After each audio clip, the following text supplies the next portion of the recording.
Welcome. My name is David Cleverton with 360 Immersive. Today we have the pleasure of talking to Brendan Smythe from VR1. VR1 is a video, what he calls an arcade, but it is so much more than an arcade. Brendan, if you could, tell us a little bit about VR1, how you got into the virtual reality business, and where you're going to go. But let's start. Why would you do this? So, first off, I had a really strong goal in mind to just change people's lives. And when I threw that VR headset on, and I saw so many different ways that I could use this to, help myself or help other people, I had to put it in use somewhere. So I started off doing architecture and design.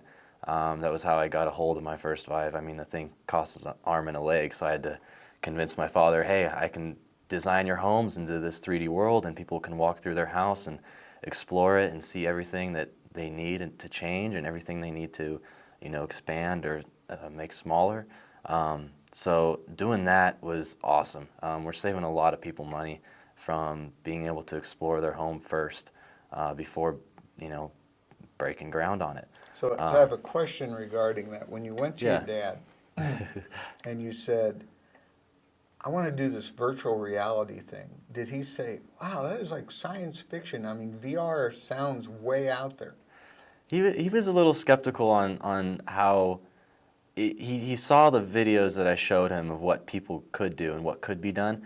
He was a little skeptical on if we could do it. So it looked like hard stuff to get a hold of.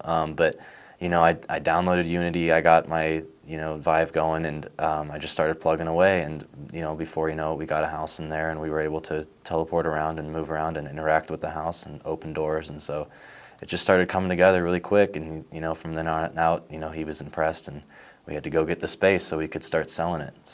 So when your dad experienced VR for that very first thing, when he said, this is virtual reality, when he put that Vive on, tell me about that. Well, I'll tell you the truth, he said the scale's off. He said the scale's off. But that's because he's a designer, and so he immediately was able to see that. I had to tell him, hey, I rough scaled it just so we could see this. I mean, don't be that picky. But he said, wow, I mean, this is crazy. It's the textures were there, the brick looked like real brick. And so just seeing that from now and seeing that from today's standpoint and knowing that technology just gets better from here, we just had to jump on it, and we just had to start early and start learning all those processes. And he understood, being an architect, he understood the difference of being in the scene. I mean, he felt like he was actually in the home. Totally, yep. So I tossed him into his office. So he designed an office that they want to build, and they want to have their office, and and he hopped in there, and he was able to explore it, and he made changes right there. He immediately said, this office is too small. I got to adjust this office. Yeah. And so it's cool to see that you can see those changes that you would not have seen if you would have just built the house. So he really liked that, and seeing how he could apply it to what he was doing and how he could save money, he just knew he could save his 30+ builders a month, all that same exact money in the same amount of time. So you went from that humble beginning, if I might, to leasing a space, to buying more Vives, to offering an experience for people that can range from architecture to perhaps gaming. I mean, I know that's something that you don't promote in total, but tell us about the facility as it sits right now. Okay, so the facility as it sits right now, I have the 5 stations, and our goal there is to just start, from a very small standpoint, start working out all the kinks that you're going to have. And there's nobody doing it right. There's hardly anybody doing it right now. And, actually getting the normal public in, not just demos, but being able to, put a random guy in a headset and make sure he doesn't break or anything, or if he doesn't fall, make sure he has a good time. And so that's what we do at the facility day to day. But the goal of that facility is to become one of the world's biggest and most advanced facilities and arcades in the world. And so we'll eventually get to that point, but I needed to start with something more logical, like the architecture side of it. But having a facility that I needed for architecture and to get the builders and the training and all the guys down there to do all that side of thing, I was still sitting on a facility that had 5 stations open for the remainder of the night, because all the builders go home at 3 o'clock.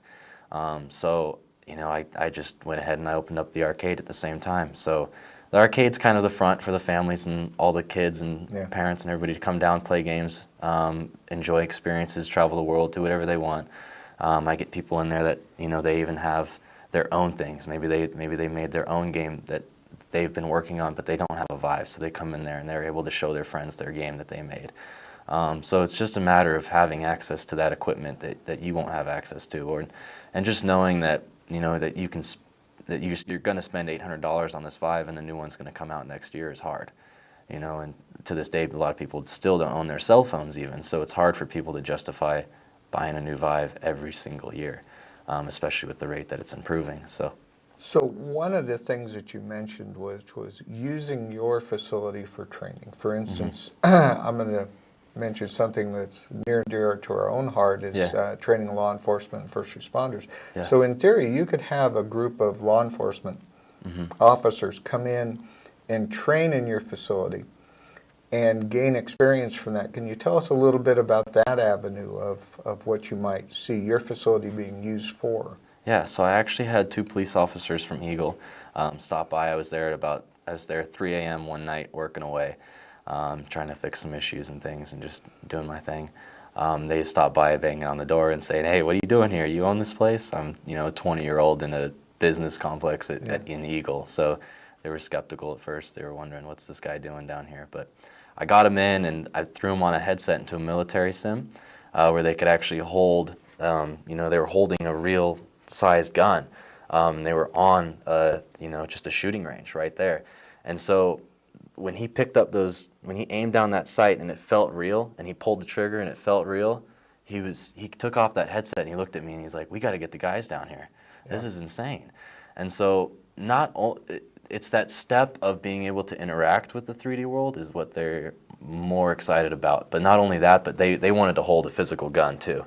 So they said, "Call us back when you get the actual gun that has recoil and we can actually aim that and have all those tools." So I think it's going to go to that level of where you're in the car and you're actually inside of a car. I mean, you got to open the doors, you got to get out of the car, you got to run and respond. You got to actually physically do it.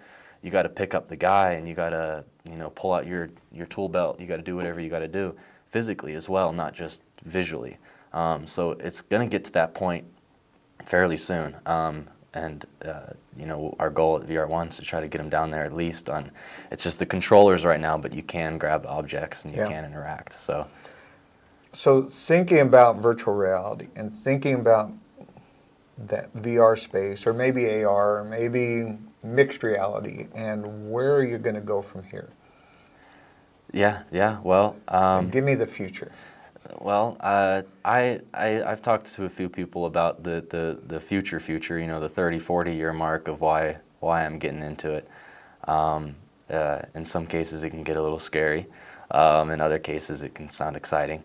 About